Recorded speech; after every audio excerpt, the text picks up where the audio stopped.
The diamond on Rosalind's finger felt heavier than a shackle, a cold, glittering reminder of the lie her life had become. To the world, she was the wife of Sterling Blackwood, a self-made tech millionaire who lived in a glass tower that scraped the New York sky.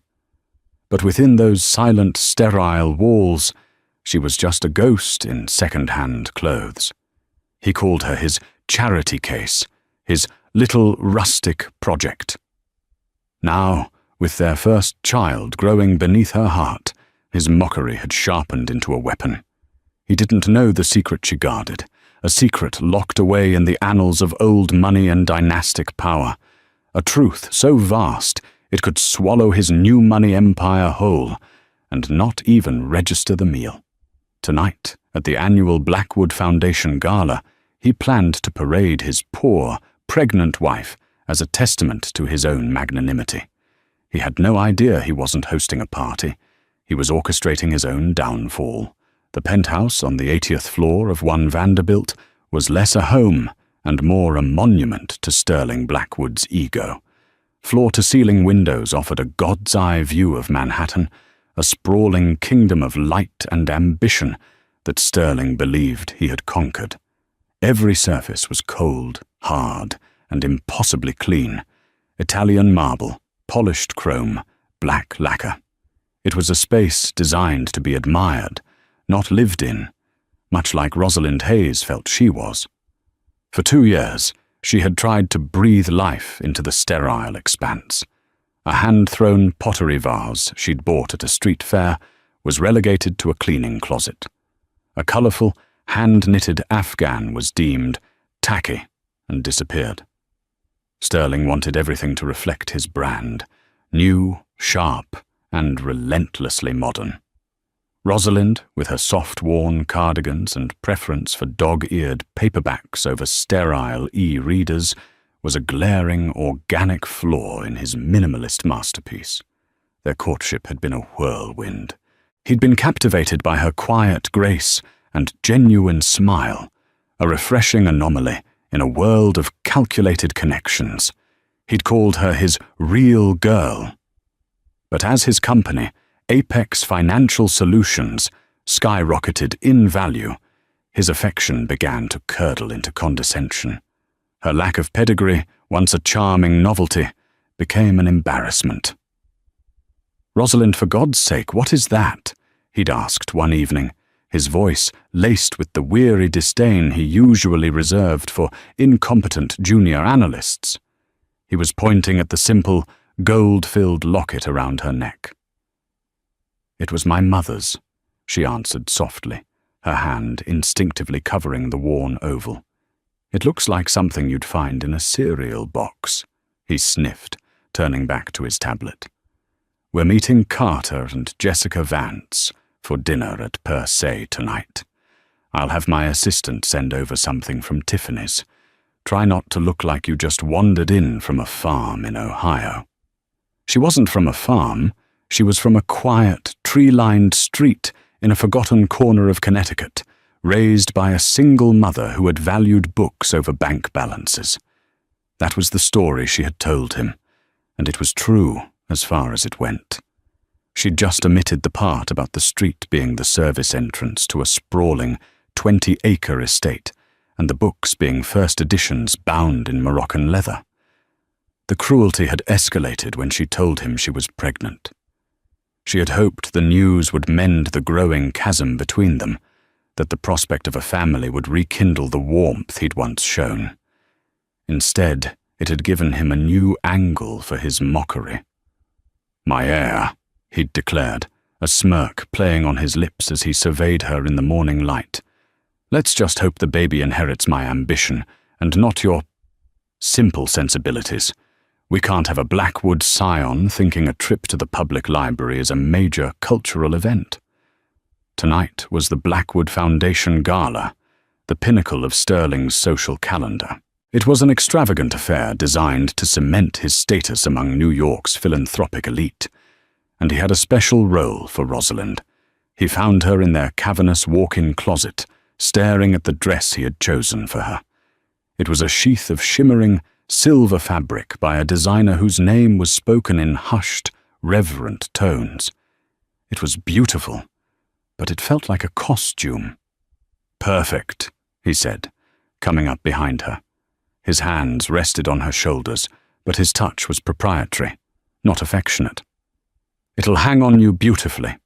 We need to accentuate your delicate state. It plays well."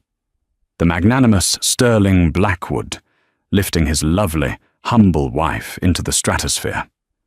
He gestured to a velvet box on the dresser. "And this." She opened it. Inside, nestled on a bed of white satin, was a diamond necklace so bright it hurt to look at. It wasn't a gift. It was a prop. It was a price tag he was hanging around her neck to show everyone how much she was worth to him. "Sterling, it's too much," she whispered. "Nonsense. It's an investment in our image." He paused, his gaze hardening, as he noticed the simple, thin gold band on her ring finger, her actual wedding ring, the one they'd picked out together in a small, dusty jewelry shop downtown before he became Sterling Blackwood. "You're not wearing that tonight. You'll wear the 10-carat rock I got you for our first anniversary, the one that actually looks like we can afford our life." Each word was a carefully placed stone, building a wall between them. She felt the familiar sting behind her eyes, the burn in her throat. She had held on to the hope that the man she married was still in there somewhere, buried beneath layers of arrogance and insecurity. "I was thinking," he continued, oblivious to her inner turmoil, "during my speech, I might talk a little about your background. Nothing too specific, of course. Just a touching little anecdote about how I found this diamond in the rough. It'll make the old money dinosaurs in the room feel generous when they write their checks. People love a good rags-to-riches story." He wasn't talking about his own story. He was talking about hers. He was going to paint a picture of her as a penniless waif he had rescued from obscurity, and he expected her to stand there, pregnant with his child, and smile gratefully. A quiet, cold resolve began to form in the pit of her stomach. She had endured the private snubs, the backhanded compliments, the slow erosion of her identity. She had told herself it was for the sake of their marriage, and now for the sake of their child. But to be publicly humiliated, to have her carefully constructed, private life turned into a cheap marketing ploy, that was a line she didn't know he would cross. "Don't look so morose, darling," he said, kissing the top of her head with a chilling lack of warmth. "This is a celebration, our celebration. Tonight, everyone will see just how lucky you are to be Mrs. Blackwood." As he walked away, Rosalind looked at her reflection in the mirror. The pale, tired woman staring back was a stranger, but deep within her eyes, a flicker of something else was igniting. It was the dormant fire of a lineage she had long since abandoned. The Vanderbilts were not known for their simplicity. They were known for building empires and crushing their enemies. Sterling Blackwood was about to learn that you can take the girl out of the dynasty, but you can't take the dynasty out of the girl. The days leading up to the gala were a masterclass in psychological warfare. Sterling, energized by the prospect of his grand performance, seemed to find new ways to underscore Rosalind's perceived inadequacies. He treated their shared life as a continuous project of refinement, with her as the unpolished primary subject. One afternoon, his mother, Beatrice Blackwood, came for tea. Beatrice was a woman who had clawed her way into society on the coattails of her late husband's modest manufacturing business, a fortune Sterling had leveraged and multiplied tenfold. She possessed all the snobbery of old money with none of its subtlety. "Rosalind, dear," Beatrice began, her eyes scanning the minimalist living room with approval. "Sterling tells me you're finally getting the hang of things. It must be so overwhelming for you." She picked up a decorative silver orb from the coffee table, polishing it with her thumb, as if to remove some invisible smudge of poverty. "I'm managing just fine, Beatrice," Rosalind said, her voice even. She poured the tea, her hands steady. "Of course you are. You're a trooper." The compliment was delivered with the same inflection one might use for a well-behaved pet. "It's just, well, with the baby coming, standards are so important. We wouldn't want the child picking up any unrefined habits." Beatrice's gaze flickered pointedly toward Rosalind's simple flat shoes, tucked neatly by the sofa. Sterling, who had been observing from his armchair, chimed in. "Mother is right, Rosie. We need to start thinking about legacy. I was looking at preschools. There's a waiting list for the Dalton school that's 3 years long. We'll have to get our name on it now. I'll have to pull some strings, of course, given your lack of legacy connections." It was a conversation designed to exclude and diminish her. They spoke of her child as if it were a future commodity, a Blackwood asset whose value could be depreciated by her own history.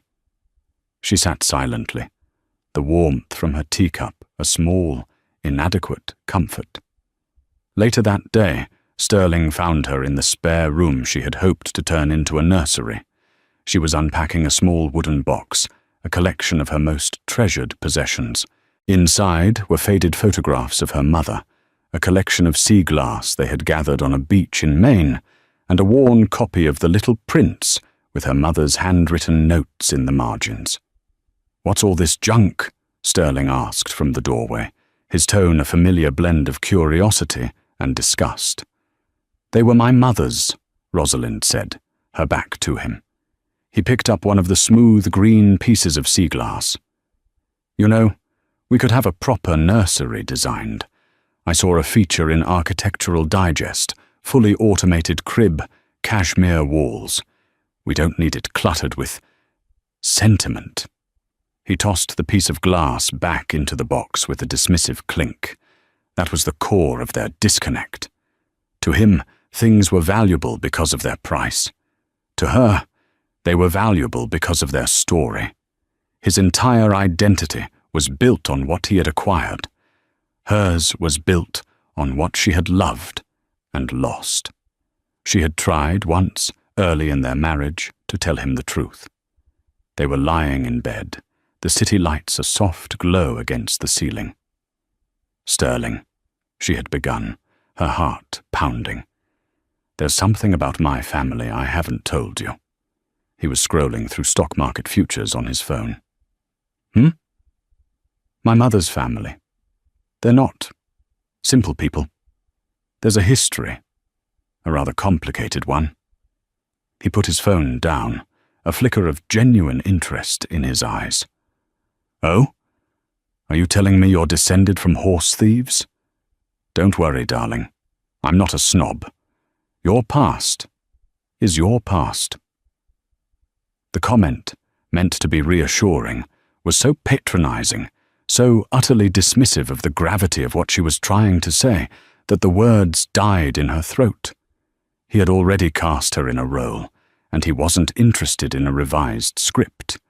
He wanted her to be poor. It made his own story, the story of the great Sterling Blackwood, that much more heroic. To learn she came from anything other than abject poverty would spoil his narrative. So she had let it drop. The silence had been a small betrayal then. Now it felt like a catastrophic failure. The night before the gala, the pressure became unbearable. Sterling was rehearsing his speech in front of the living room's vast windows, using his reflection as an audience. "And so, when I met Rosalind," he boomed, gesturing to an imaginary her, "I saw a spirit untouched by the cynicism of our world. A woman of simple means, but with a wealth of character." He paused, turning to the real Rosalind, who was curled on the sofa. "What do you think? Is simple means too on the nose? Or should I say, humble origins? "Sterling, please don't," she said, her voice barely a whisper. "Please don't talk about me in your speech." His face hardened. "Why not? It's a wonderful story. It's our story." "No, it's your story. It's a version of me you invented to make yourself look good." He scoffed, pacing the marble floor. "Oh, I see.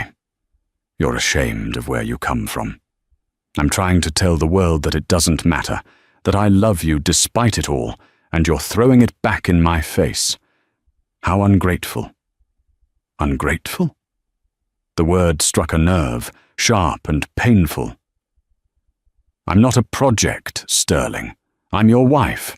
I am the mother of your child. I am not a stepping stone for your social climbing. You knew who I was when you married me." He shot back, his voice rising. "You knew what this world was like. Did you really think you could marry me and we'd spend our weekends tending a vegetable patch in some quaint cottage? This is the life. This is what I've built. And you are a part of the brand now. You need to start acting like it." He snatched the silver-framed photo from the side table. It was their wedding picture. They were smiling, and for a moment she could remember the feeling of his hand in hers, the genuine belief that their love could conquer anything. "Look at you," he said, his voice dropping to a low, menacing tone. "You were a nobody, a pretty face with nothing to your name. I gave you everything. This apartment, the clothes on your back, the food you eat, the diamonds I have to beg you to wear. I gave you a name. And tomorrow night, you will stand by my side, and you will smile, and you will look grateful for the incredible life I have provided. Do you understand me?" He didn't wait for an answer. He slammed the photo back down, the glass cracking with a sharp retort that echoed in the silent, cavernous room. He stormed off toward their bedroom, leaving Rosalind alone with the fractured image of their marriage. She walked over and picked up the frame. A thin, spiderweb crack ran right between their smiling faces. It was a perfect metaphor. She traced the line with her finger. For months, she had been trying to hold the pieces together, to pretend the damage wasn't there. But the cracks were too deep. The entire structure was about to shatter. And as she stood there, with the weight of her past and the fear for her future pressing down on her, she knew she couldn't let him be the one to bring the whole thing crashing down in a public spectacle. If it was going to break, she would be the one to choose how. The ballroom at the plaza was a symphony of excess. Crystal chandeliers, weighing as much as small cars, dripped light onto a sea of tuxedos and designer gowns. The air hummed with the buzz of polite conversation, the clinking of champagne flutes, and the subtle, relentless thrum of power. Every person in the room was a player, a donor, a connection. And tonight, Sterling Blackwood was positioning himself to be king. Rosalind stood by his side, a silent, silver-clad satellite to his blazing sun. The diamond necklace felt like a brand on her skin, cold and heavy. She smiled when he touched the small of her back. She nodded when he introduced her to titans of industry and their immaculately preserved wives. Her name was mentioned, but their eyes slid past her, landing on her burgeoning belly and then back to Sterling, the man of the hour. She was an accessory, proof of his virility and his supposed depth of character. "Sterling, my boy, a magnificent event," boomed a portly man with a florid face, clapping Sterling on the shoulder. He was Robert Driscoll, a real estate mogul with a ruthless reputation. His eyes, small and sharp, flicked to Rosalind. "And this must be the lovely wife. He never stops talking about you." "Rosalind, this is Robert Driscoll." "Robert, my better half," Sterling said with a proprietary grin. "A pleasure," Rosalind said, extending a hand. Driscoll ignored it, his gaze fixed on Sterling. "Found yourself a real gem, eh, Blackwood?" down to earth, keeps a man grounded. The exchange was a perfect microcosm of her experience. She was an object to be discussed, not a person to be engaged. The evening wore on in a blur of forced smiles and empty pleasantries. Beatrice Blackwood held court at a central table, accepting compliments on her son's success as if they were her own. Every time her gaze fell on Rosalind, it was with a look of critical assessment, a silent reminder to stand up straight, to smile wider, to be a better prop. Finally, the moment arrived. The lights dimmed slightly, and Sterling was introduced to a round of enthusiastic applause. He strode to the podium, basking in the spotlight. He was a natural performer, his voice confident and charismatic as he spoke about the Foundation's work, about empowering underprivileged youth, about giving back to the city that had given him so much. Rosalind watched from their table, a cold knot tightening in her stomach. She felt the baby kick, a small, insistent flutter, as if it, too, sensed the impending storm. "But my success is not my own," Sterling said, his voice softening, drawing the room in. "It is built on the support and inspiration of the people I love. Most importantly, my incredible wife, Rosalind." He gestured for her to stand. A spotlight found her, pinning her in its glare. Reluctantly, she rose, her hands clasped in front of her. The applause felt like a wave of heat, suffocating her. "Now, many of you in this room were born into a world of comfort and privilege," Sterling continued, his eyes sweeping across the audience of heirs and CEOs. "I was not. I built my company from nothing, and Rosalind comes from an even humbler place than I do." A murmur rippled through the crowd. This was not the standard, bland spousal tribute. This was something different. It was intimate, and it was cruel. When I met her, she was a waitress, working double shifts to make ends meet, with a spirit that shone brighter than any of the jewels in this room tonight. This was a complete fabrication. She had been working part-time at a quiet bookstore cafe while finishing her art history degree at Columbia, a degree her grandfather had grudgingly funded. But the fiction was better for his story. A waitress was so much more romantically destitute. "I fell in love with a woman who had nothing but the clothes on her back and a heart full of gold," he went on, his voice thick with faux emotion. "She reminds me every day what truly matters. She is my touchstone to reality, my constant reminder of the world outside our gilded cages." He paused, letting the weight of his manufactured sentiment settle over the room. People were dabbing their eyes. Beatrice was beaming with pride. They were all lapping it up. They saw a great man, a benevolent king who had plucked a commoner from obscurity and elevated her to his side. They didn't see the truth. They didn't see the constant belittling, the chipping away of her self-worth, the slow, agonizing death of their love. They saw a fairy tale. She was living in a horror story. "So tonight, as you consider your donations," Sterling concluded, his eyes finding hers across the room, "I want you to think of Rosalind. Think of the potential that lies hidden in every corner of this city, waiting for a chance. She is my greatest investment. And now, carrying our first child, she is the embodiment of the future we are all trying to build." He raised his glass. "To my wife, Rosalind, my beautiful, perfect charity case." The room erupted in applause. The final two words, delivered with a loving smile, were for her alone. A secret, vicious little twist of the knife. Charity case.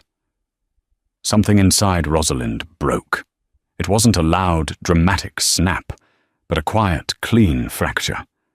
The tears that welled in her eyes were not of gratitude or pride. They were glass tears, sharp and cold. She did not let them fall. She held the gaze of her husband, the stranger on the stage, and for the first time, she did not try to hide the pain in her eyes. She let him see it. She let him see the ruin he had made. For a fleeting second, a flicker of something, shock, guilt, crossed his face. But it was gone as quickly as it came, replaced by the triumphant smile of a man who had just conquered the world. She sat down, her movements stiff and robotic. She endured the rest of the dinner, the fawning congratulations, the pats on her shoulder. She was a statue, a perfect model of the grateful wife. But inside she was already gone. She was packing a mental suitcase, walking out a mental door. When they finally returned to the sterile silence of the penthouse, Sterling was euphoric. Did you see their faces, Rosie? They loved it. Driscoll pledged $500,000. We're the new power couple in this city. He loosened his bow tie, energized and triumphant. You were perfect, the perfect picture of grace. Rosalind walked past him into the bedroom.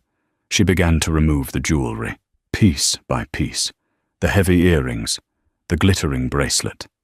Finally, the necklace. She laid it on his dresser, the diamonds winking coldly under the halogen lights. You called me your charity case, she said, her voice flat, devoid of emotion. He had the grace to look momentarily abashed. Oh, that. It was just a turn of phrase, darling. A little flourish for the story. It wasn't a story, Sterling. It was my life. And you sold it for applause. She turned to face him, and he finally saw that the woman who had been standing by his side all night was gone. In her place was someone he didn't recognize, someone with eyes as hard and unyielding as the diamonds he so admired. I'm leaving, she said. He laughed, a short, incredulous bark. Leaving? Don't be so dramatic. Where would you go? Back to waiting tables? You have nothing, Rosalind. Everything you are is because of me. That, she said, her voice dropping to a near whisper, is where you are profoundly mistaken. She walked to the closet, not to her side with its designer gowns, but to the back, where a single, worn canvas duffel bag was stored, the bag she'd arrived with 2 years ago. He watched, a mixture of amusement and irritation on his face, as she pulled it out. This was a tantrum, he thought. A little hormonal outburst. She would pack a few things, he would let her stew for an hour, and then he would graciously forgive her. But she didn't pack the clothes he'd bought her. She packed her worn paperbacks, the small wooden box of her mother's things, a few simple sweaters. She took off the 10-carat diamond ring and placed it next to the necklace. She slid her simple gold wedding band back onto her finger. When she was done, she walked to the door, the duffel bag slung over her shoulder. This is insane, Rosalind, he said, his voice finally losing its cocky edge. You can't just walk out. You're pregnant with my child. I am pregnant with my child, she corrected him, her hand resting on her belly. And I will not raise them in a house where their mother is seen as a project, a prop, or a charity case. She opened the door and walked out into the hallway without a backward glance. The heavy door clicked shut behind her, the sound as final as a gavel. Sterling Blackwood stood alone, in his monument to himself, utterly bewildered. He was the king of the world, and his queen had just abdicated. The taxi ride from the gleaming spire of One Vanderbilt to a 4th-floor walk-up in the West Village felt like a journey between planets. Rosalind stared out the window, the glittering lights of the city blurring into abstract streaks. The adrenaline that had propelled her out of the penthouse was beginning to fade, leaving behind a deep, trembling exhaustion. She paid the driver with the last $80 she had in her wallet, a small emergency stash she kept hidden from Sterling. She climbed the creaking stairs to apartment 4B, her duffel bag feeling heavier with each step. She knocked softly. The door swung open to reveal her oldest friend, Penelope Penny Jones, a whirlwind of curly red hair, paint-splattered overalls and worried eyes. "Rosie, my God, I got your text. Get in here." Penny pulled her into a fierce hug that smelled of turpentine and chamomile tea. Penny's apartment was the antithesis of the penthouse. It was small, warm, and chaotic. Books were stacked on every available surface, canvases leaned against the walls, and a fat ginger cat named Marmalade blinked lazily from a pile of cushions. It was a home. Rosalind felt the tension in her shoulders release for the first time in years. The glass tears she had held back all night finally fell, hot and silent. "He called me his charity case," she whispered into Penny's shoulder, "in front of 1,000 people.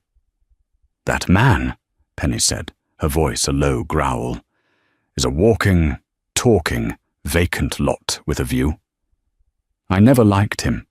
She guided Rosalind to a well-worn sofa, pushed the cat aside, and wrapped a quilt around her. "Tea. And then you tell me everything." As Penny bustled in the tiny kitchen, Rosalind looked around the apartment. On the wall was a framed photograph of the two of them in college, bright-eyed and full of dreams, long before Sterling Blackwood and the weight of his world had entered her life. It felt like a picture of a different person. Over steaming mugs of tea, she recounted the entire evening, the words tumbling out of her in a rush of pain and anger. Penny listened, her expression hardening with every detail. "So that's it? You're done?" Penny asked when she'd finished. "I'm done," Rosalind confirmed. The words felt solid, real. "I can't bring a baby into that. I don't want my child to think that love is conditional, that a person's worth is measured by their net worth." "Good," Penny said firmly. "You can stay here as long as you need. We'll figure it out. You can get a job. I can sell a few more paintings. We'll manage." Rosalind smiled, a true, grateful smile. "Thank you, Penny. I knew I could count on you." "Always," Penny said. Then her expression grew serious. "So, are you going to make the call?" Rosalind knew exactly what she meant. The call she hadn't made in over 5 years. The call to a number she knew by heart. The number for the main office at the Vanderbilt estate in Greenwich, Connecticut. Her estrangement from her grandfather, Cornelius Vanderbilt, was a wound as deep as the one Sterling had inflicted. Cornelius was a man forged in the crucible of old-world industry and finance. He saw the world in terms of assets, legacies, and strategic alliances. When Rosalind, his only grandchild and heir apparent, had announced her intention to study art history instead of corporate law, he had been displeased. When she had fallen in love with and decided to marry the then up-and-coming, but pedigree-less, Sterling Blackwood, he had been furious.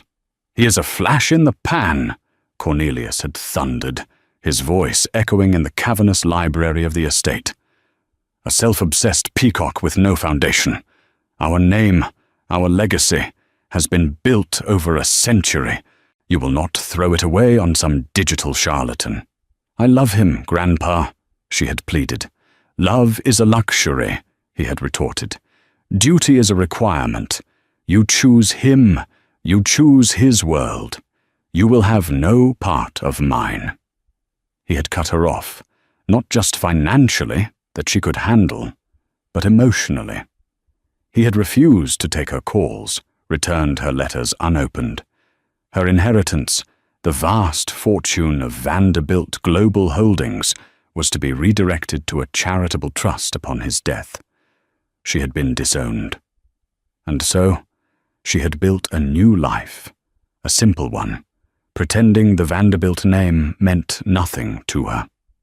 Now, pregnant and alone, with less than $100 to her name, the world her grandfather represented was her only remaining lifeline. Not for the money, but for the safety, the security it could provide for her child. She took a deep breath. "I have to." Penny handed her the phone. Rosalind's fingers trembled as she dialed the familiar number. It was late, but she knew someone would answer. The Vanderbilt estate never truly slept. A crisp, familiar voice answered on the second ring. "Vanderbilt residence." "Abernathy? Is that you?" There was a pause on the other end of the line. "Miss Rosalind?" The voice of Arthur Abernathy, her grandfather's lifelong solicitor and confidant, was filled with disbelief. "Yes, Arthur, it's me." "My dear child, are you all right? The master has been—" He trailed off, his professional composure faltering. "I'm fine, Arthur. I need to speak with him." "Is he there?" Another pause, this one longer, heavier. "Miss Rosalind, there is something you need to know. Your grandfather is unwell, very unwell. He has been asking for you." The floor seemed to drop out from under her. All the anger and resentment she held for her grandfather evaporated, replaced by a cold dread. "What do you mean, unwell? How long?" "He was diagnosed with pancreatic cancer 6 months ago. It is advanced. He didn't want you to be told. He said it would look like he was trying to manipulate you with sentiment." 6 months. While she had been living in her gilded cage, enduring Sterling's cruelty, her grandfather had been dying. The stubborn pride of 2 Vanderbilts had cost them precious time. "Arthur," she said, her voice thick with emotion, "I need to see him." "He is weak, but he is lucid. He has been putting his affairs in order," Abernathy said. "In fact, I was instructed to contact you this week. It seems you have made my task easier. There are significant developments regarding the estate and the Vanderbilt Global Charter, developments that directly concern you." Abernathy's tone was formal and weighted with meaning. This was more than a deathbed reconciliation. This was business. "Can you come to my office tomorrow morning, 10 o'clock?" he asked. 45 Rockefeller Plaza. "I'll be there," she said, her mind reeling. She hung up the phone, the news of her grandfather's illness crashing over her. He was dying. He had been asking for her, and there were developments. Penny put a comforting hand on her arm. "What is it?" "My grandfather is sick," Rosalind said, her eyes distant. "He's dying. And something else is happening. Abernathy wants to see me tomorrow." She looked down at her hands, at the simple gold band on her finger. She had run from one world of power and expectation into the arms of a man who created his own toxic version of it. She had tried so hard to be just Rosalind Hayes, a simple woman living a simple life. But she wasn't. She was Rosalind Vanderbilt Hayes, and it seemed her past was not just catching up with her. It was about to collide with her present with the force of a freight train. Sterling Blackwood woke the next morning to 2 things: the deafening silence of the penthouse and a raging hangover. For a moment, he expected to see Rosalind beside him, a placid look on her face, ready to absorb his inevitable apology and move on. The empty space in the bed was a cold, stark reality check. He called her phone. It went straight to voicemail. He sent a text. "Rosie, this is ridiculous. Come home, we'll talk." No reply. He sent another. An hour later. "Fine, be stubborn. You'll realize you can't survive without me." Silence. He went to his office, a sleek, glass-walled corner of the 60th floor of his own building. He expected to feel powerful, in control. Instead, the triumph of the previous night felt hollow, curdled. He couldn't focus on the market analytics streaming across his multiple monitors. His mind kept replaying the look in Rosalind's eyes just before she'd walked out. It wasn't anger. It was finality.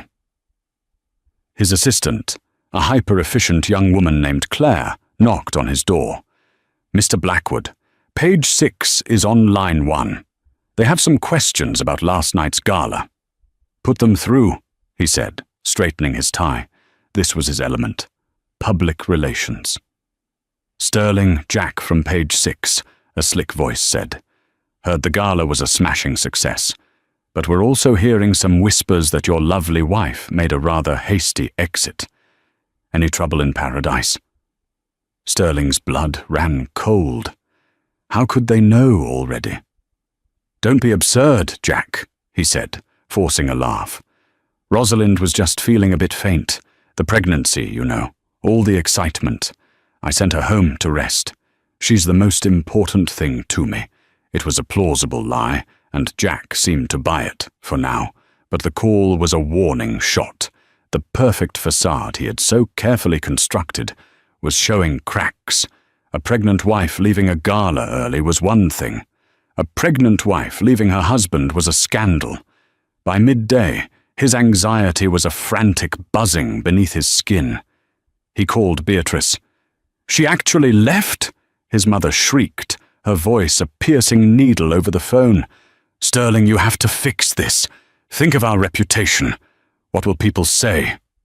"I'm trying, Mother," he snapped. "She's not answering her phone." Well, where could she have gone? Does she have any friends? That dreadful artist girl with the messy hair. Penny, of course. He found her number in Rosalind's old contacts list, which was still synced to the family cloud account. He dialed, his thumb jabbing at the screen. Penny answered on the first ring. "What do you want, Sterling?" "Is she with you?" he demanded, bypassing any pleasantries. "Even if she were, why on earth would I tell you?" Penny's voice was dripping with contempt. "Listen to me, you little bohemian nobody," he snarled, his patience gone. "This is a private matter between my wife and me. Put her on the phone right now." "No," Penny said simply. "And if you ever call this number again, or show up at my door, I'll get a restraining order so fast it'll make your stock price drop. Goodbye, Sterling." She hung up. He slammed his phone down on the desk, a surge of impotent rage washing over him. He was Sterling Blackwood. People didn't hang up on him. Wives didn't walk out on him. The world revolved around him. Or it was supposed to. The afternoon brought more trouble. A call from Robert Driscoll, the real estate mogul. "Sterling," Driscoll began, his jovial tone from the gala gone, replaced by a cool professionalism. "My finance team is reviewing the pledge we discussed. There's some concern. The stability of a man's home life often reflects the stability of his business practices. We're going to hold off on transferring the funds for now, just until the dust settles." It was a veiled message, but the meaning was clear. The whispers were getting louder. His image as the stable, magnanimous family man was a key part of his brand. Without Rosalind by his side, the brand was tarnished. Desperation began to set in. He drove home, the penthouse feeling less like a castle and more like a prison. He walked into their closet and saw her side, half empty. The designer gowns and shoes he'd bought her were still there. She had only taken the simple, inexpensive things she'd arrived with. It was an insult, a calculated rejection of everything he had given her. He saw the cracked picture frame on the bedside table. He picked it up. He had done this. His stupid, arrogant speech. His desire to turn her into a character in his own play had driven her away. A flicker of genuine remorse sparked within him, but it was quickly extinguished by his ego. She would be back. She had to come back. What other choice did she have? She had no money, no connections, no power. He had it all. It was just a matter of time. He would win her back with a grand gesture. He'd buy her a new car, a private island. He would apologize, of course, but from a position of power. He would be the benevolent husband, forgiving his hysterical, pregnant wife for her outburst. He began to plan his strategy, his mind shifting back to the familiar comfort of tactics and leverage. He saw this not as a crisis of love, but as a hostile negotiation. And Sterling Blackwood never lost a negotiation. He was so engrossed in his own comeback narrative that he didn't notice the black town car that had been parked across the street from his building all afternoon, its occupant watching the entrance with patient, observant eyes. He didn't know that while he was plotting to reclaim his asset, the game had already changed. The board had been flipped, and he wasn't even a player anymore. He was just an obstacle about to be removed. The offices of Abernathy, Finch, and Lowell occupied the entire 50th floor of 45 Rockefeller Plaza. It was a world away from the cold modernity of Sterling's domain. Here, the walls were panelled in dark mahogany, the air smelled of old leather and lemon polish, and the silence was deep and respectful. It was the quiet, unshakable sanctuary of old money. Rosalind, dressed in a simple black dress she'd borrowed from Penny, felt a strange sense of homecoming. This was the world she had run from, but its customs were etched into her bones. Arthur Abernathy greeted her himself. He was a tall, slender man in his late 70s, with kind eyes behind wire-rimmed spectacles and a demeanour of unwavering calm. He had known her since she was a child. "Miss Rosalind," he said, his voice warm. "It is a great relief to see you." He led her into a large, book-lined conference room with a sweeping view of St. Patrick's Cathedral. A thick file, bound in blue leather, sat in the centre of the polished table. "Please sit," he said gently. "Would you care for some tea? Water?" "Water would be lovely. Thank you, Arthur." As he poured her a glass from a crystal carafe, she got straight to the point. "How is he?" Abernathy's face fell. "The doctors have given him weeks, perhaps a month. He is comfortable at the estate. He refuses to go to a hospital." Rosalind closed her eyes, absorbing the finality of it. "He asked for me." "Constantly," Abernathy confirmed. "His pride is a formidable thing, my dear, but his love for you is stronger. He regrets the lost yours more than you can know." He slid the blue file across the table toward her. "Which brings us to this. Your grandfather has spent the last few months making radical changes to his estate planning and the controlling charter of Vanderbilt Global Holdings." He opened the file. The documents inside were dense with legal terminology, but Abernathy guided her through them with practiced ease.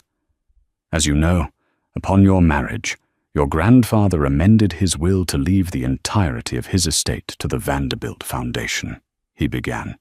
"5 days ago, he signed a new last will and testament. It revokes all previous versions." He turned a page, revealing the signature block. Cornelius Vanderbilt's signature, once a bold, authoritative scrawl, was now shaky and thin. But it was unmistakably his. "The new will names you, Rosalind Vanderbilt Hayes, as the sole beneficiary of his entire personal fortune. The properties, the art collections, the trusts. An estimated value of approximately $3 billion. Rosalind felt the air leave her lungs. It was an incomprehensible sum, a number with no basis in reality. But Abernathy wasn't finished. "That, however, is the smaller part of the matter," he said, his expression grave. He tapped the thickest document in the file. "This is the charter for Vanderbilt Global Holdings. It is one of the largest privately held conglomerates in the world, with interests in shipping, real estate, and technology. Its value is difficult to calculate precisely, but a conservative estimate would be north of $15 billion. He let that number hang in the air. Sterling's entire empire, the source of all his pride and arrogance, was a fraction of this. A rounding error. The charter had a complex succession plan involving a board of trustees Abernathy continued, "your grandfather has invoked a little-known dynastic succession clause, which required the unanimous consent of the current board, a consent he has secured. Upon his passing, controlling interest and the position of chairman of the board of Vanderbilt Global Holdings will pass directly to you." Rosalind stared at him, speechless. It wasn't just an inheritance. It was an empire, a throne. "Why?" she finally whispered. "After all these years. Why?" "He told me," Abernathy said, his gaze direct and compassionate, "that he spent 5 years trying to protect his legacy from you. And he has spent the last 6 months realizing that his only true legacy is you. He made a mistake, a terrible, prideful mistake. This is his attempt, however late, to rectify it." He slid a final document from the file. It was a pre-signed, notarized petition for divorce. "There is one more thing," Abernathy said, his voice dropping. "We have been monitoring your husband. My grandfather hired private investigators months ago. He wanted to know what kind of life you were living. They have compiled a comprehensive dossier." He gestured to another, even thicker file on the credenza. His financial overextensions, his questionable business dealings, and his treatment of you. "It is all there. Your grandfather referred to Mr. Blackwood as a house of cards in a hurricane." Rosalind felt a chill run down her spine. While she had felt alone and powerless, her grandfather, from a distance, had been watching over her, gathering weapons for a war she didn't even know she could fight. "This petition names you as the plaintiff, citing irreconcilable differences. I have also taken the liberty of drafting the terms of a settlement. We will not be asking for alimony. We will be offering him a one-time, sealed payment of $5 million, contingent on the signing of a permanent, unbreakable non-disclosure agreement. He is to never speak your name, or the Vanderbilt name, in public or private, for the rest of his life." It was ruthless. It was brilliant. It was pure Cornelius Vanderbilt. He wasn't just facilitating a divorce. He was buying Sterling's silence, erasing him from her life as cleanly and efficiently as a surgeon excising a tumor. "Should he refuse," Abernathy added calmly, "the contents of that dossier will be anonymously leaked to the Wall Street Journal and the SEC. I do not believe he will refuse." Rosalind looked down at the documents, at the vast, world-altering power laid out before her. Yesterday, she had been a penniless, pregnant woman running from an emotionally abusive husband. Today, she was one of the wealthiest and most powerful women in the world. She thought of Sterling's smug, triumphant face at the gala. She thought of him calling her his charity case. The irony was so profound it was almost painful. He, who had mocked her for having nothing, had built his entire kingdom on a foundation of debt and bravado, and she, the simple girl he had pitied, was the secret heir to a fortune that could crush him without a second thought. Her hand went to her belly. This wasn't about revenge. Revenge was a small, petty emotion. This was about justice. This was about protecting her child, about building a future free from the shadow of a man like Sterling Blackwood. This was about reclaiming her name, her identity, and her power. She picked up a heavy, gold-plated pen from the desk. "Where do I sign?" she asked, her voice clear and steady, the voice of a Vanderbilt.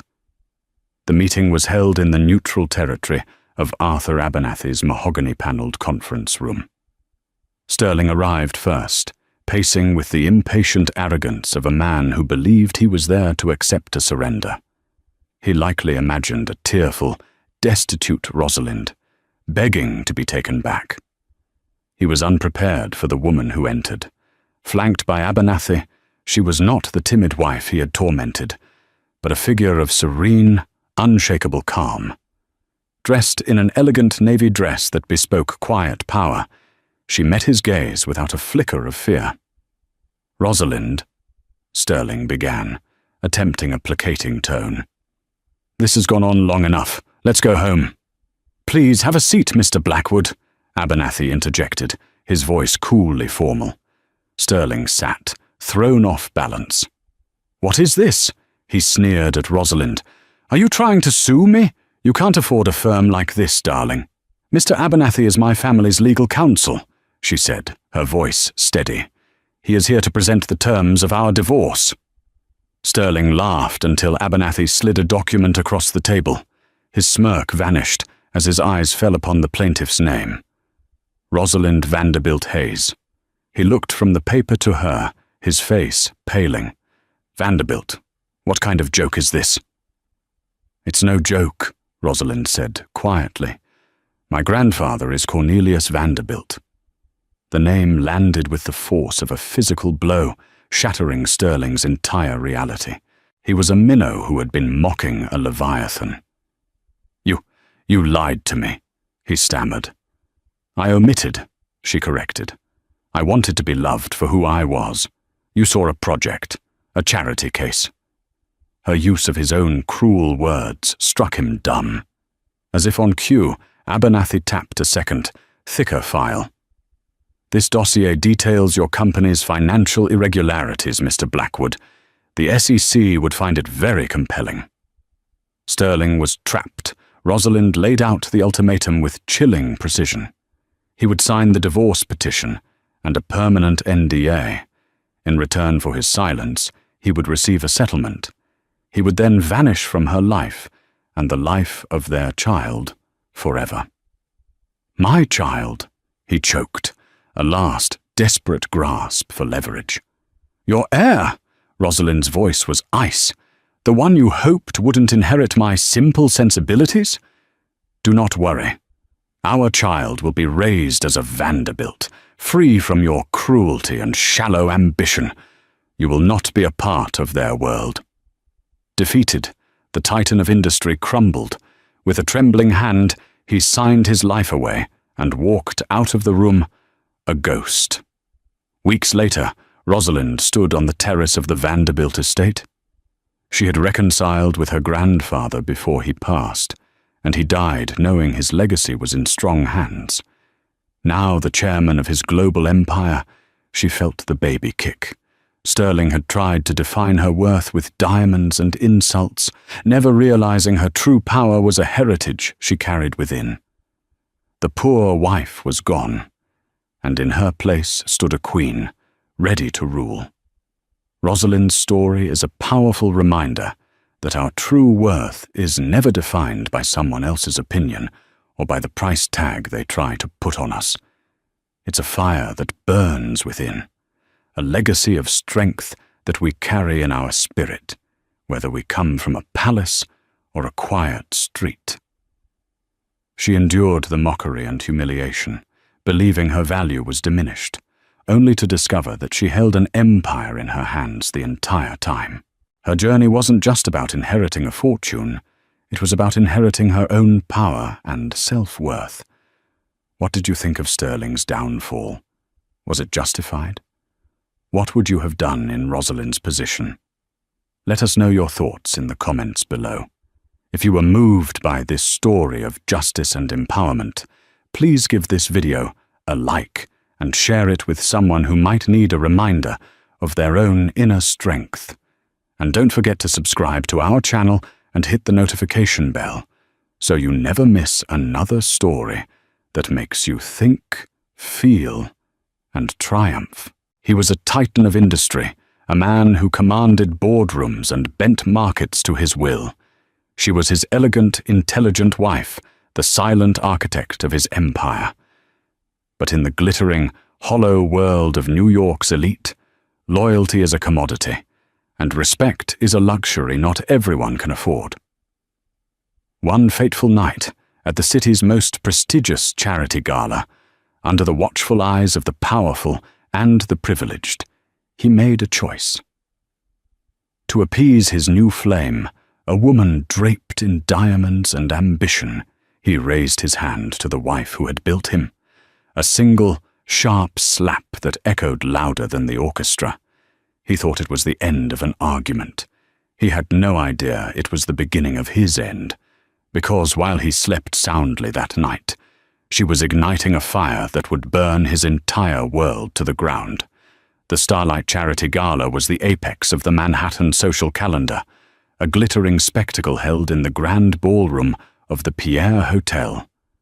Crystal chandeliers, each the size of a small carriage, dripped light onto a sea of couture gowns and bespoke tuxedos.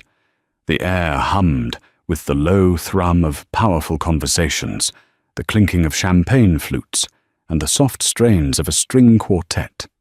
To the outside world, Damien and Catherine Blackwood were the evening's reigning couple. He, the CEO of Blackwood Innovations, a tech behemoth he'd built from the ground up, was a man carved from ambition and arrogance. His jaw was sharp, his eyes a cold, calculating blue, and his smile a weapon he wielded with practiced ease. Catherine, his wife of 10 years, was his perfect counterpart, or so it seemed.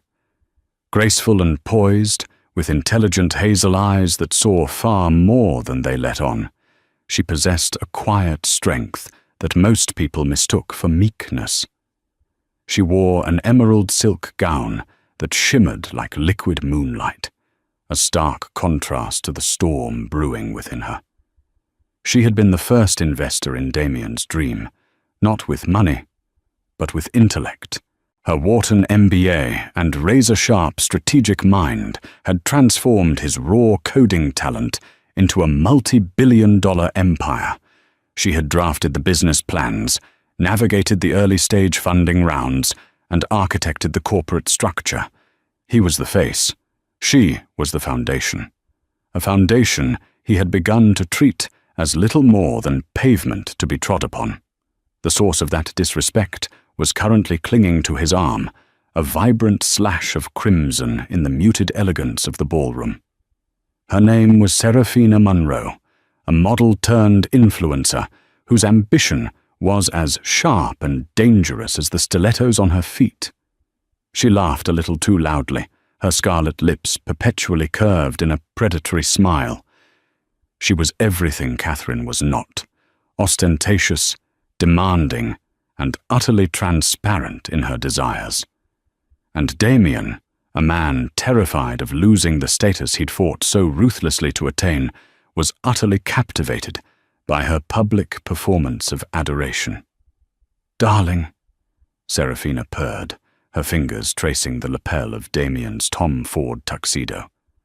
"Mr. Abernathy from the Times is watching us. We should give him something to write about." She tilted her head towards a corner where several high-profile investors, including the notoriously shrewd Robert Chen of Chen Capital, were in conversation. "Go on, Damien. Remind them who the king of this city is." Damien's chest puffed out. He thrived on such validation. Catherine watched, a familiar ache tightening in her chest. She saw the subtle way he preened under Seraphina's gaze, the way he subtly angled his body away from her, his own wife, as if she were a relic of a past he was eager to shed. "In a moment, my dear," Damien said, his eyes scanning the room. "First, I need to ensure everything is perfect." His gaze fell on Catherine. "Catherine, did you confirm the seating arrangement with the event planner? I specifically said I wanted to be at the same table as Senator Thompson." "Yes, Damien," Catherine replied, her voice calm and even, betraying none of her inner turmoil. "We are at table 1, with the Senator and Mrs. Thompson, as you requested. I confirmed it myself an hour ago." Seraphina let out a small, condescending laugh. "Always so efficient, aren't we? Like a perfect little assistant." The barb struck its target. Catherine's jaw tightened, but she refused to give Seraphina the satisfaction of a reaction. Damien, however, either missed the malice or chose to ignore it. He was too focused on his own performance. For the next hour, Catherine played her role flawlessly. She smiled. She engaged in polite conversation about art auctions and summering in the Hamptons. She deflected intrusive questions about Damien's latest, rumoured acquisition with the grace of a seasoned diplomat. All the while, she was acutely aware of Damien and Serafina, a garish duo moving through the crowd. She saw him whisper in Serafina's ear, saw the possessive hand he placed on the small of her back, a public declaration for all to see. The tension finally snapped later in the evening, near the marbled archway leading to the terrace. Catherine had been speaking with Marcus Thorne, the COO of Blackwood Innovations, and one of the few people who knew the true extent of her contributions to the company. "The quarterly projections are looking aggressive, Catherine," Marcus said, his voice low. "Damien is pushing the R&D department to its limits. I'm worried we're heading for a bubble." "I've seen the data, Marcus," she said quietly.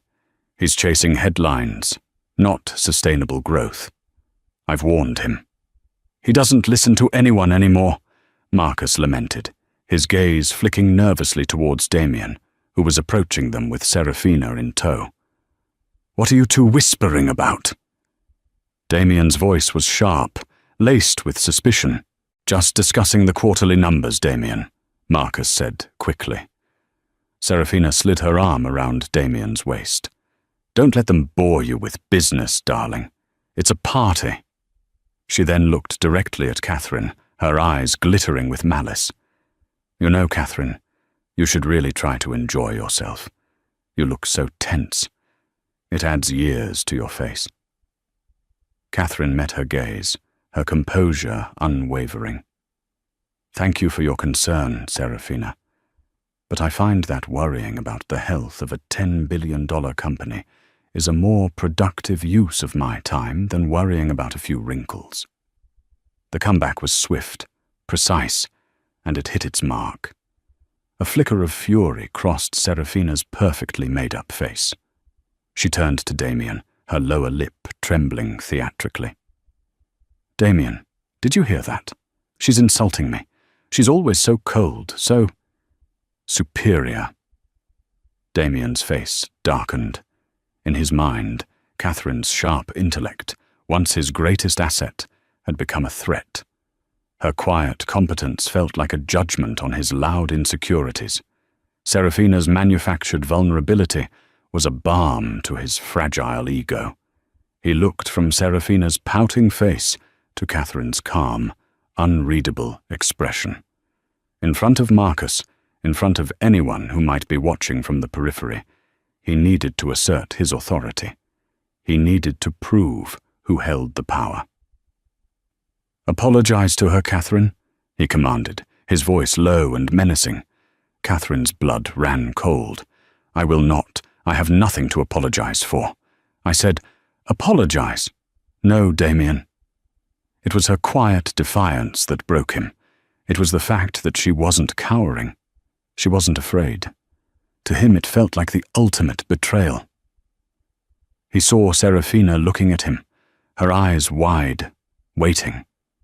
He felt the phantom eyes of the entire New York elite upon him. In that single, terrible moment, his vanity and his cruelty won. He raised his hand. The sound of the slap was sharp, a brutal crack that cut through the murmur of the gala. Catherine's head snapped to the side, the sting blossoming on her cheek like a hot, poisonous flower. A collective gasp rippled through the immediate vicinity. Marcus Thorne froze, his face a mask of horror. For a moment, there was absolute silence, a pocket of stunned disbelief in the heart of the opulent ballroom. Catherine slowly turned her head back to face him. There were no tears in her eyes. There was only a terrifying, crystalline clarity. She looked at Damien, not as her husband, but as a stranger, an enemy. She saw the flicker of shock in his own eyes, as if his hand had acted of its own accord, quickly replaced by a stubborn, defensive glare. She looked at Serafina, who had the decency to look momentarily stunned before a flicker of triumph settled in her eyes. Without a word, Catherine turned and walked away. She didn't run. She didn't stumble. Her back was straight, her head held high. Each step was deliberate, measured, taking her away from the wreckage of her marriage, through the sea of shocked and whispering faces, and out of the grand ballroom into the cool night air. Damien watched her go, a knot of unease tightening in his stomach, but he pushed it down. He had made his point. He had asserted his dominance. He turned to a shaken Serafina and forced a smile. "Now, where were we?" he asked, his voice a little too loud, a little too brittle. He had no idea that the sound of that slap was not an ending, but the starting pistol for a war he was utterly unprepared to fight. The taxi ride from the Pierre to their Upper East Side penthouse was a blur of city lights smearing against the cold glass. Catherine sat perfectly still in the back seat, one hand resting in her lap, the other pressed against the lingering, phantom heat on her cheek. The sting had subsided, replaced by a profound and chilling numbness. It was the numbness of a limb that has been severed, the shock preceding the agony. She felt strangely disconnected from the woman in the emerald gown, the woman who had just been publicly humiliated by her own husband. That woman was a character she had played for a decade. Tonight, the performance had ended. When the taxi pulled up to the imposing limestone facade of their building, the doorman, a kind-faced man named George, rushed to open her door. "Good evening, Mrs. Blackwood. You're home early." His eyes widened slightly as he saw her face, the faint red mark just beginning to bloom on her cheekbone. To his credit, his professional mask didn't slip. "Is everything all right?" "Everything is fine, George. Thank you," she said, her voice a monotone. But as she walked across the marble lobby, she knew nothing would ever be fine again. The private elevator opened directly into their penthouse. It was a monument to Damien's success, a sprawling space of glass, chrome, and minimalist furniture, with a panoramic view of Central Park. It was cold, impersonal, and curated for magazine spreads. It had never felt like a home. Tonight, it felt like a mausoleum. She walked through the silent, cavernous rooms, her heels clicking an unnervingly loud rhythm on the polished concrete floors. She didn't cry. The time for tears felt 1,000 miles away. What she felt instead was a slow, creeping rage, cold and sharp as a shard of ice. It wasn't the wild, screaming rage of a wounded animal. It was the focused, calculating fury of a grandmaster whose opponent has just made a fatal, unforgivable blunder. The slap wasn't the cause. It was the catalyst. It was the physical manifestation of 1,000 smaller betrayals, 1,000,000 moments of being diminished, ignored, and taken for granted. It was the culmination of every time he had taken credit for her ideas, dismissed her concerns as nagging, and paraded his affairs as trophies of his masculine prowess. He hadn't just struck her. He had tried to erase her. She walked into their shared walk-in closet, a space larger than most New York apartments. On one side were Damien's meticulously organized rows of designer suits and shoes. On the other, her own collection of elegant, understated pieces. She ignored them all. She went to the back, to a locked safe, hidden behind a full-length mirror. She keyed in the code, not their anniversary, not his birthday, but the date she had finalized the patent for the core algorithm that had launched Blackwood Innovations. An algorithm she had written. Inside the safe were her personal documents, some jewelry, and a sleek, encrypted hard drive. She took only the hard drive and a single, slim folio of documents. She then walked into the master bedroom and took a small, leather-bound journal from her nightstand. It was filled with her handwriting, notes, ideas, and strategic plans for the company, many of which Damien had later presented as his own. She didn't pack a suitcase full of clothes. That was what a fleeing victim did. She was not a victim. She was a combatant preparing for battle. She took only a single, expensive-looking leather duffel bag. Into it, she placed the hard drive, the journal, the folio, her laptop, and a toiletry bag with only the essentials. The emerald gown she was wearing felt like a costume from another life. She stripped it off, letting it pool on the floor like a shed skin. She changed into a simple, severe black pantsuit, a crisp white silk blouse, and practical, low-heeled Chanel pumps. It was armor. Her phone buzzed. It was Damien. She ignored it. It buzzed again. And again. Texts began to pour in. "Catherine, where are you? We need to talk. You're overreacting." The final one, sent minutes later, was the most telling. "Don't do anything stupid. Think of the company's reputation." His reputation. Not her pain, not their marriage. The company, the entity she had built. A bitter smile touched her lips. Oh, she was thinking of the company. She was thinking of it very, very carefully. She made one phone call. Jessica Riley, a sharp, alert voice, answered on the second ring, despite the late hour. Jessica was her oldest friend, a shark of a divorce lawyer from the prestigious firm of Cromwell, Stern and Vance.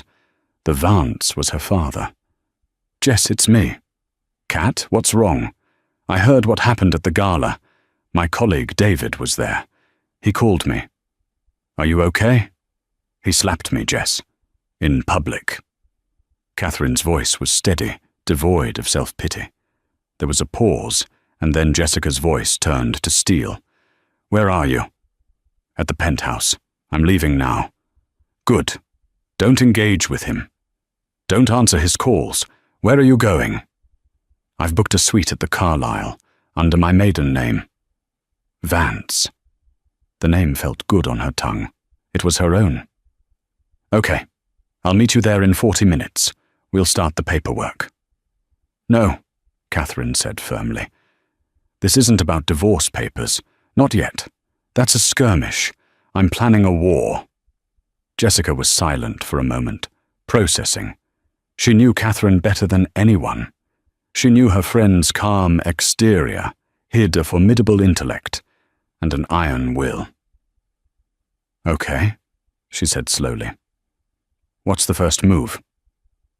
"I'm going to need you to look over a non-disclosure agreement. A very, very restrictive one. And I need to get in touch with an old acquaintance. I need you to find the best way to arrange a meeting for tomorrow morning. An urgent one." She took a deep breath. "The name is Alexander Sterling, of Sterling Capital." Jessica let out a low whistle. Alexander Sterling was a legend on Wall Street, a so-called vulture capitalist to his enemies, a visionary investor to his allies. His firm was known for aggressive, often hostile, takeovers of undervalued or poorly managed tech companies. They were also Blackwood Innovation's most feared competitor. "Sterling," Jessica said, her voice a mix of shock and admiration. "Kat, what are you planning?" "Damien thinks the company is his greatest strength," Catherine said, walking towards the elevator, her duffel bag in hand. "He's about to find out that it's his greatest vulnerability, and I know where all the cracks are.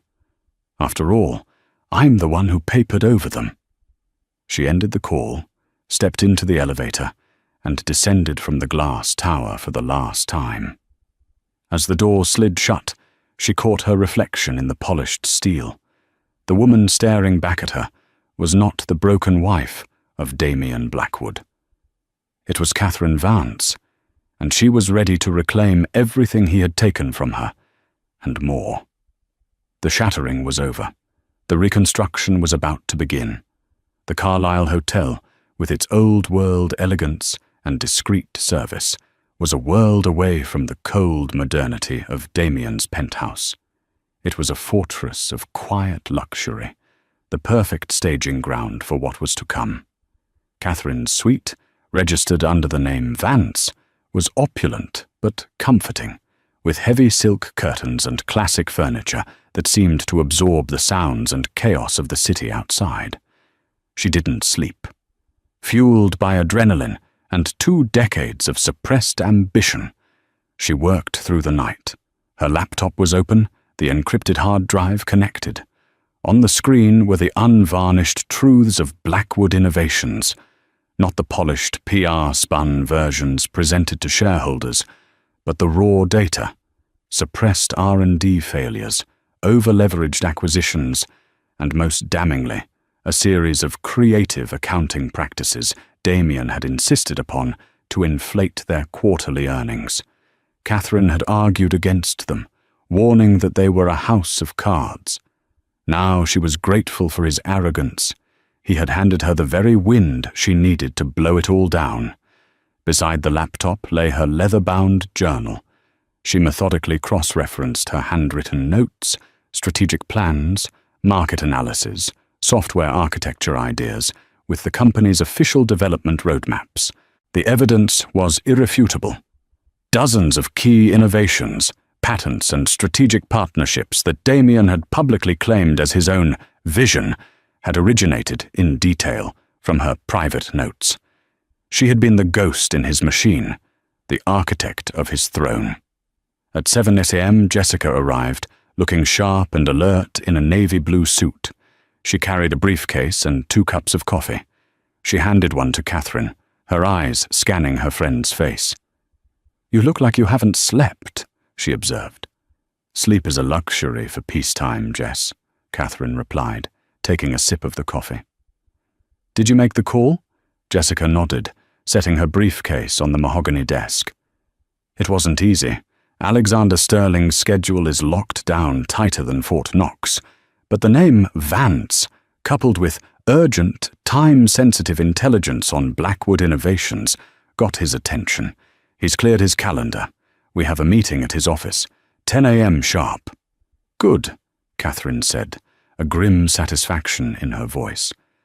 "That gives us time to prepare the presentation." "Kat, are you sure about this?"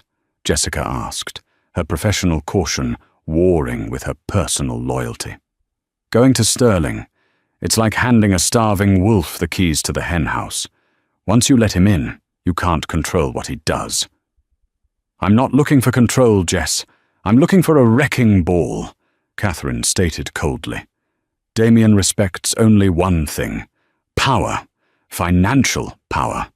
I'm going to bring a power to his door, so overwhelming that he'll have no choice but to bow.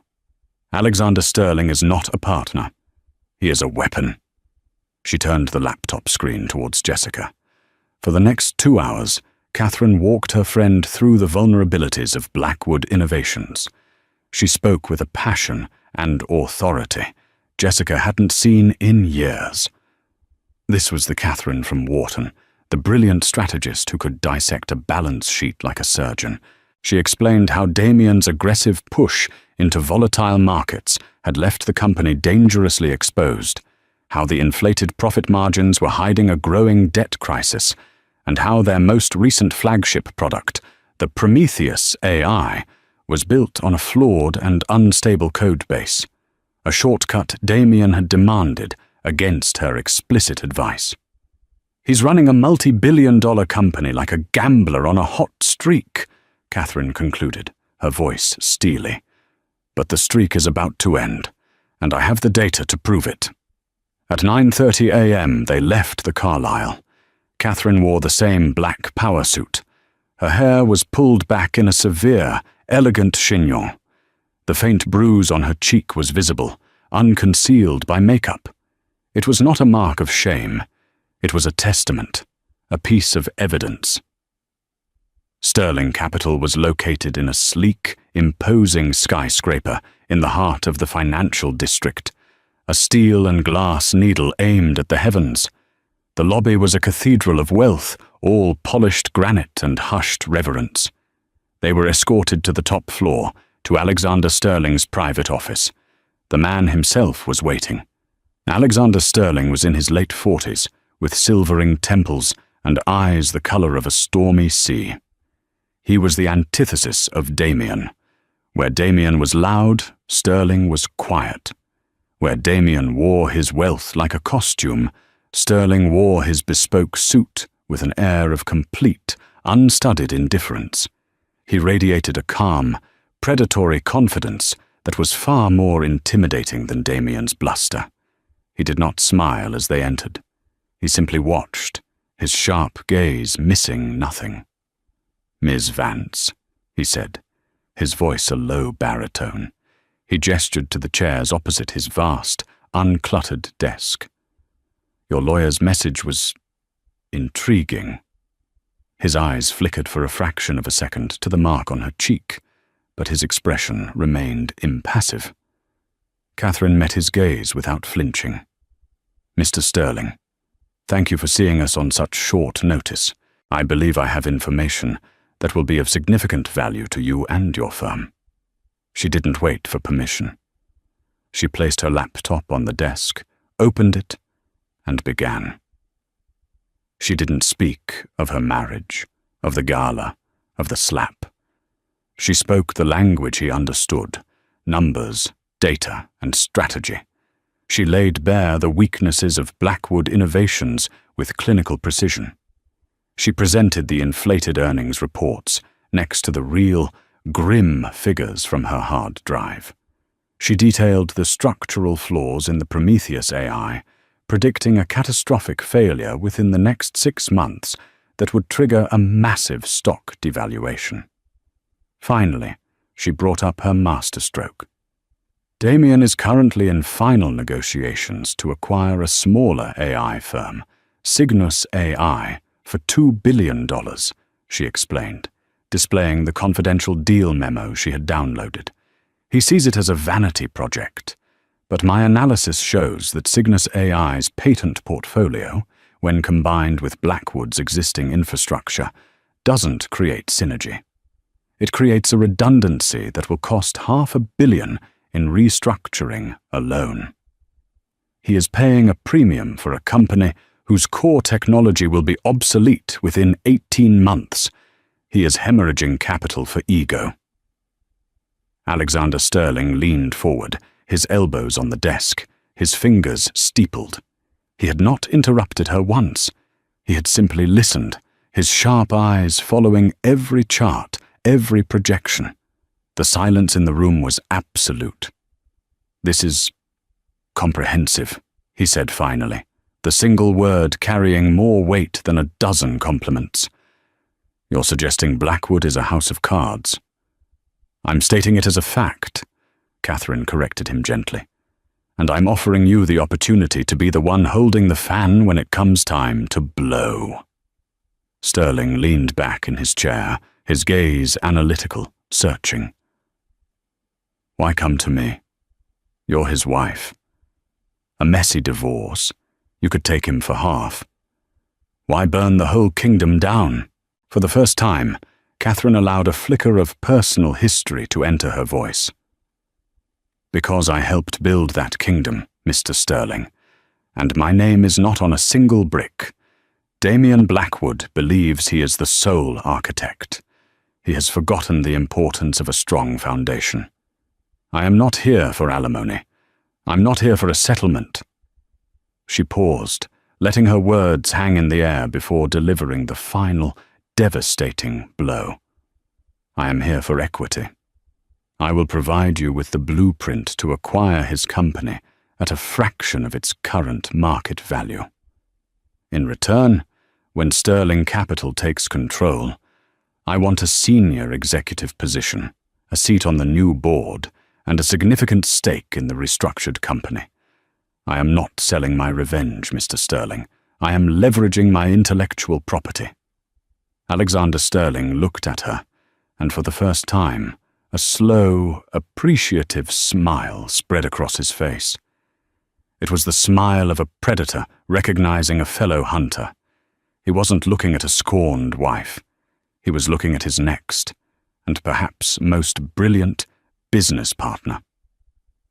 "Miss Vance," he said, extending a hand across the desk. "I believe we have a deal." Damien Blackwood arrived at the headquarters of Blackwood Innovations at 9 a.m., feeling triumphant. The night had been a blur of champagne and fawning admirers after Catherine's dramatic exit. Serafina had been suitably impressed by his show of strength, and her flattery had soothed his bruised ego. He'd woken up that morning with a mild hangover and a sense of righteous indignation. Catherine's disobedience had been a public embarrassment, but he had handled it. He had put her in her place. He expected she was holed up in some hotel, crying, ready to come crawling back with a tearful apology. He'd make her sweat for a day or two before graciously allowing her to return. He strode through the gleaming lobby, nodding curtly at the employees who scurried out of his way. "Morning, Mr. Blackwood," they'd murmur. He was the king in his castle, the master of his universe. His executive assistant, a perpetually nervous young woman named Clara, met him at his office door. "Good morning, sir. The board members are assembling for the 10 a.m. emergency meeting you called." "Excellent," Damien said, tossing his coat onto a chair. He'd called the meeting to fast-track the Cygnus AI acquisition, a move that would splash his face across every business journal. It was the perfect way to bury the gossip from last night's gala under a headline of corporate conquest. "Any messages?" "Your wife's lawyer called, sir. A Jessica Riley," Clara said, her eyes fixed on her tablet. "She said to inform you that Mrs. Blackwood, that Ms. Vance, would be attending the board meeting." Damien laughed, a short, sharp bark. "What? Is she coming to apologize in front of the board? A little dramatic, even for her." He dismissed the thought. She was probably bluffing, trying to rattle him. Fine, let her come. It will be educational for her. At precisely 10 a.m., Damien entered the boardroom on the 50th floor. The room was designed to intimidate, with a long, black granite table and floor-to-ceiling windows offering a godlike view of the city. His board was assembled, a collection of stern, grey-haired men he'd carefully selected for their pliability. Marcus Thorne, the COO, sat among them, his face pale and drawn. He wouldn't meet Damien's eye. "Good morning, gentlemen," Damien began, taking his seat at the head of the table. "I've called you here today to finalize our acquisition of—" The boardroom doors swung open. Damien stopped mid-sentence, an annoyed frown forming on his face. And then he saw her. Catherine stood in the doorway. She was not the woman he had slapped last night. This was a different person entirely. Dressed in her severe black suit, her face composed and resolute, she radiated an aura of unshakable power. The bruise on her cheek was a stark, silent accusation. But she was not alone. Behind her stood Alexander Sterling. A wave of confusion and alarm rippled through the boardroom. Alexander Sterling was their rival, their boogeyman, the shark that circled their waters. His presence here was inexplicable, a violation of the natural order. "Catherine?" Damien stammered, his bravado vanishing in a puff of smoke. "What is this? What is he doing here?" "Good morning, Damien." "Gentlemen," Catherine said, her voice clear and steady as she walked into the room. She didn't take a seat. Instead, she stood at the opposite end of the table, commanding the room's attention. Alexander Sterling stood slightly behind her, a silent, imposing presence. "I apologize for the intrusion. I am here today not as your wife, Damien, but as a representative of a new business proposal. Mr. Sterling is here as my associate." Damien gaped at her. "Business proposal? What are you talking about? This is a private board meeting." "It's about to become a very public one if you don't listen," Catherine said calmly. She nodded to Jessica Riley, who had followed them in, and began handing a thick, bound document to each board member. "Please take a look at the portfolio in front of you. It's an offer from Sterling Capital." The board members, their faces a mixture of confusion and intrigue, began to flip through the pages. A stunned silence descended upon the room, broken only by the rustle of paper. Damien stood up, his face turning a blotchy red. An offer? An offer for what? This is absurd. Security, get them out of here. I wouldn't do that if I were you, Mr. Blackwood. Alexander Sterling spoke for the first time, his voice dangerously soft. Because the document your board is currently reading is a preliminary, but very generous, tender offer to acquire a controlling interest in Blackwood Innovations. The blood drained from Damien's face. Acquire? You can't. Our stock is at an all-time high. Our valuation is a fantasy, Catherine cut in, her voice sharp as a razor. And that is why I am here. For the next 20 minutes, Catherine systematically and dispassionately dismantled the company she had helped build. She projected charts and figures onto the room's main screen from her laptop. She exposed the creative accounting, the hidden debt, the precarious market position. She walked them through the technical flaws of the Prometheus AI, predicting its inevitable and costly failure. Her delivery was flawless, her command of the facts absolute. The board members stared, mesmerized and horrified, as the woman they had only ever known as the CEO's quiet, pretty wife revealed herself to be the true master of their company's universe. And finally, Catherine said, her gaze locking onto Damien's, the Cygnus AI acquisition. She displayed the internal memo on the screen. A $2 billion vanity project that will indebt this company for a decade to acquire redundant technology. An act of such profound fiscal irresponsibility that it borders on corporate malfeasance. Robert Chen, the investor who had been present at the gala, looked up from the portfolio, his face grim.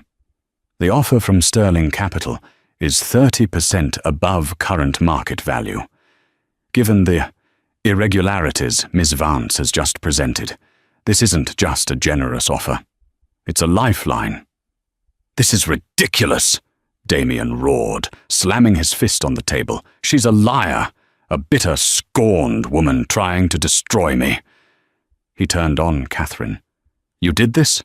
To get back at me for last night? Catherine looked him dead in the eye. The entire room held its breath. Last night was not the reason, Damien, she said, her voice dropping to a near whisper, yet carrying to every corner of the room.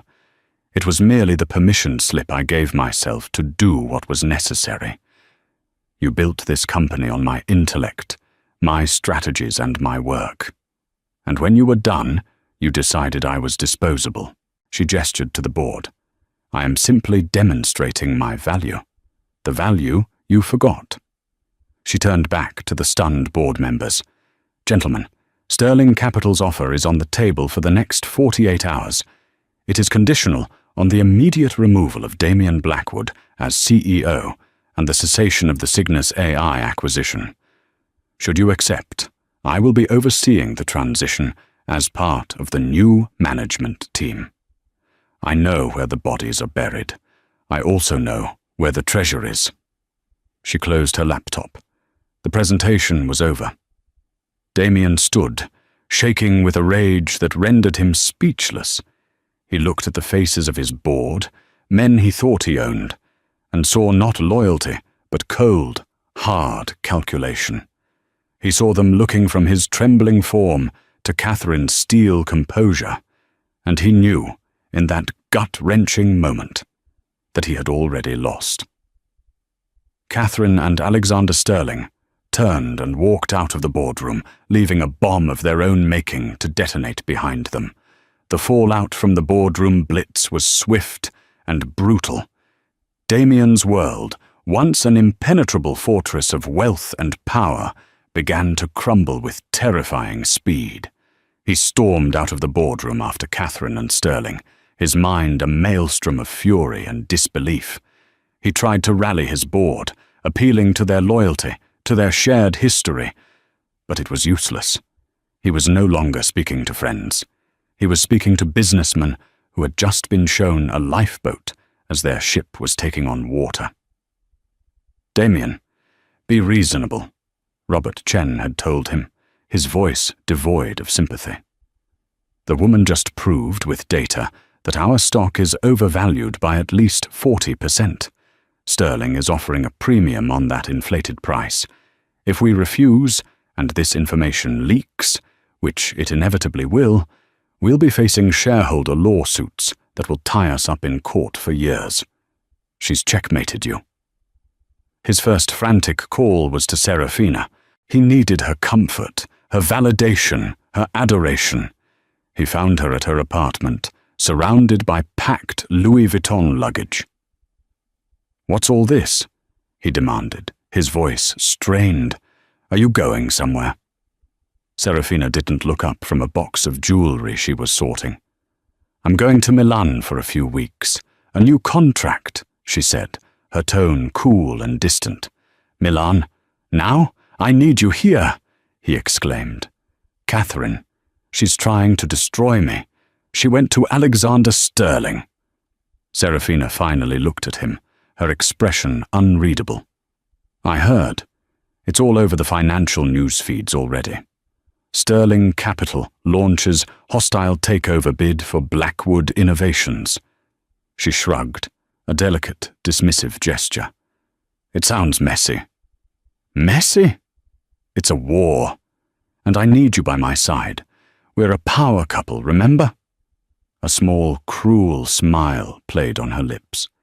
"Damien, darling," she said, her voice dripping with condescension. "We were a power couple when you had power. I attached myself to a rising star, not a falling one. A CEO in the middle of a hostile takeover, with his brilliant wife leading the charge against him. That's not a good look. It's embarrassing." The word hit him harder than the slap he'd delivered to Catherine. Embarrassing. That's what he was to her now. He realized with sickening clarity that he had never been more than a stepping stone, a means to an end. Her affection had been a transaction, and his value had just plummeted. "So that's it? You're just leaving?" he asked, his voice cracking. "Don't be so dramatic," she said, snapping the jewelry box shut. "Think of it as a strategic retreat. Call me when you've sorted out all of this." She brushed past him, her expensive perfume a final, cloying insult. He knew she would never answer his call. The rat was leaving the sinking ship. His next blow came from within his own company. He tried to lock down the company's servers, to hide the evidence Catherine had presented, but it was too late. He received a call from Marcus Thorne. "Marcus, I need you to initiate a digital lockdown. Erase the R&D logs from the last 6 months. Shred the quarterly variance reports." "I can't do that, Damien." Marcus's voice was firm, laced with a new kind of confidence. "What do you mean you can't? I'm still the CEO of this company. You work for me." "No, Damien, I work for the company, for the shareholders. And right now, the best thing for this company is a smooth transition of power," Marcus said. There was a pause. "I've already provided Ms. Vance and Mr. Sterling's legal team with the supplementary data they requested. The server logs, the internal emails, all of it. It corroborates her entire presentation." The betrayal was so profound, so absolute, that Damien couldn't even speak. Marcus, his loyal COO, the man he'd promoted and trusted for years, had turned on him. "Why, Marcus?" he finally whispered. "Because she was right," Marcus said simply. "About everything. About the flawed code, about the Cygnus deal, about you. You stopped listening a long time ago, Damien. You were going to run this company into the ground out of sheer ego. Catherine, Ms. Vance, she's saving it, and all of our jobs along with it. I'm sorry, but my loyalty is to the house she built, not to the man who was trying to burn it down. The final nail in his coffin was the media. The story was too juicy to ignore. Billionaire CEO's wife teams with rival to seize control of empire, screamed the headlines. They painted Catherine as a wronged genius, a strategic mastermind reclaiming her legacy. They dug into her past, her academic achievements at Wharton, her early, uncredited role in the company's founding. She became a feminist icon overnight. Damien, in contrast, was portrayed as a fool and a brutish tyrant, the man who slapped his wife and lost his empire in the same week. The photo of Catherine leaving the gala, her face resolute, was plastered everywhere. The faint bruise was a symbol of his downfall. He holed up in his penthouse, the glass walls that had once felt like a symbol of his dominance, now feeling like a cage. He watched the stock ticker for Blackwood Innovations. The board, facing overwhelming pressure, had publicly announced they were entering into negotiations with Sterling Capital. The stock price, after a brief, panicked dip, had soared on the news of the acquisition and the promise of new, competent leadership. He was undone, utterly and completely. He had underestimated the woman who stood beside him for 10 years. He had mistaken her silence for submission, her grace for weakness. He had thought she was an accessory, a beautiful object to be displayed and, when necessary, disciplined. He never realized she was the queen, and he had just been a pawn in her long, patient game. The unraveling was complete. All that was left was the final, crushing silence of defeat. The 48 hours that followed the boardroom meeting were a whirlwind of legal maneuvering and high-stakes negotiations, but the outcome was never in doubt. With Marcus Thorne's cooperation and the irrefutable data Catherine had provided, the board of Blackwood Innovations had no choice. They voted unanimously to accept Sterling Capital's offer. Damien Blackwood was officially and ignominiously terminated as CEO, forced to sell his shares as part of the deal.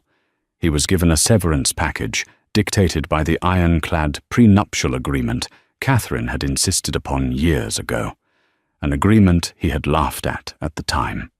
It protected all premarital assets and intellectual property. As she was the source of nearly all the company's foundational IP, he was left with a fraction of the fortune he once commanded. He was still a rich man, but he was no longer a king. He was just another wealthy, forgotten casualty of Wall Street. The day the deal was finalized, Catherine walked back into the headquarters of the company she had built, not as the CEO's wife, but as the new chief strategy officer and a member of the board of directors for the newly formed entity, Sterling Blackwood.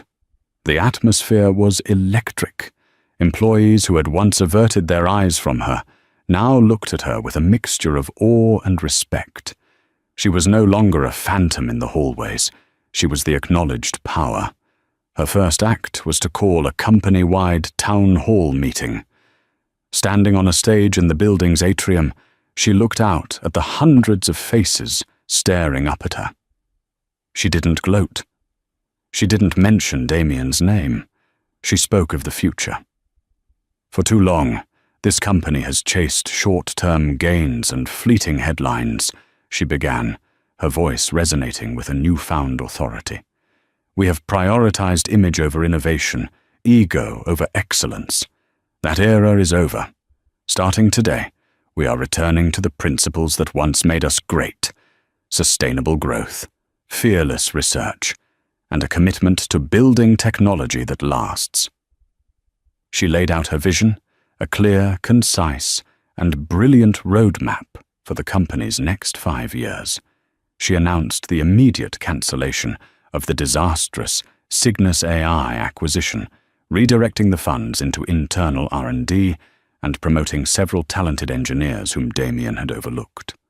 She answered questions from the floor with a depth of knowledge and a clarity of purpose that left no one in doubt as to who was now in charge.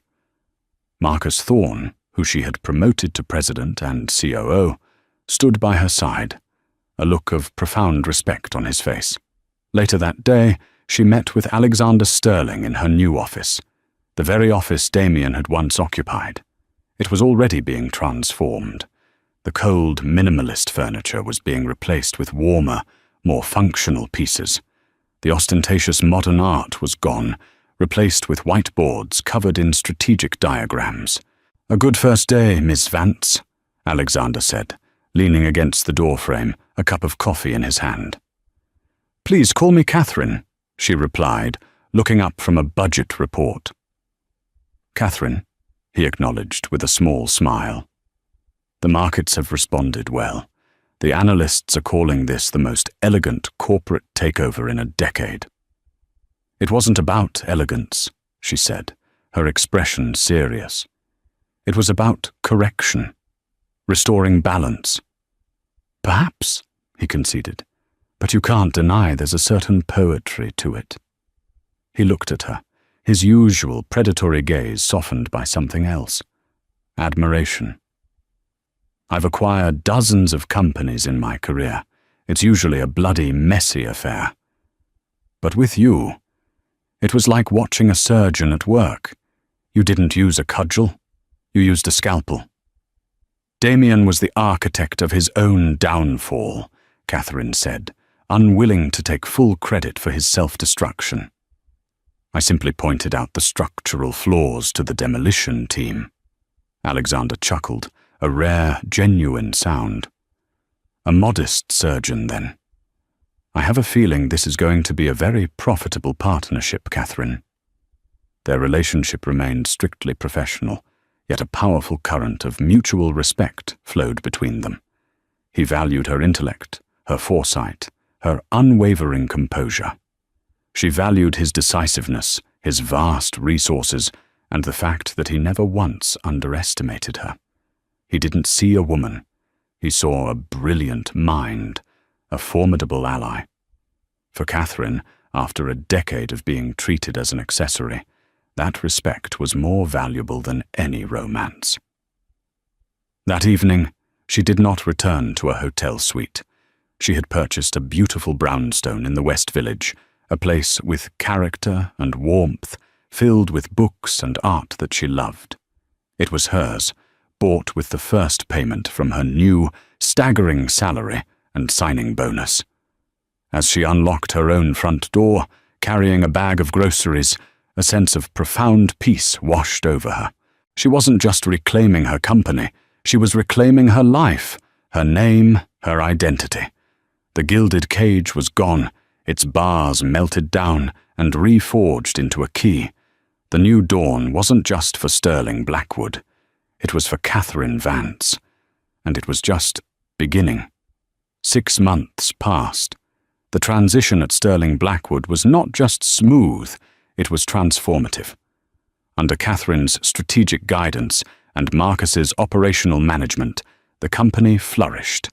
She dismantled Damien's reckless projects, stabilized the company's finances, and fostered a new culture of genuine innovation.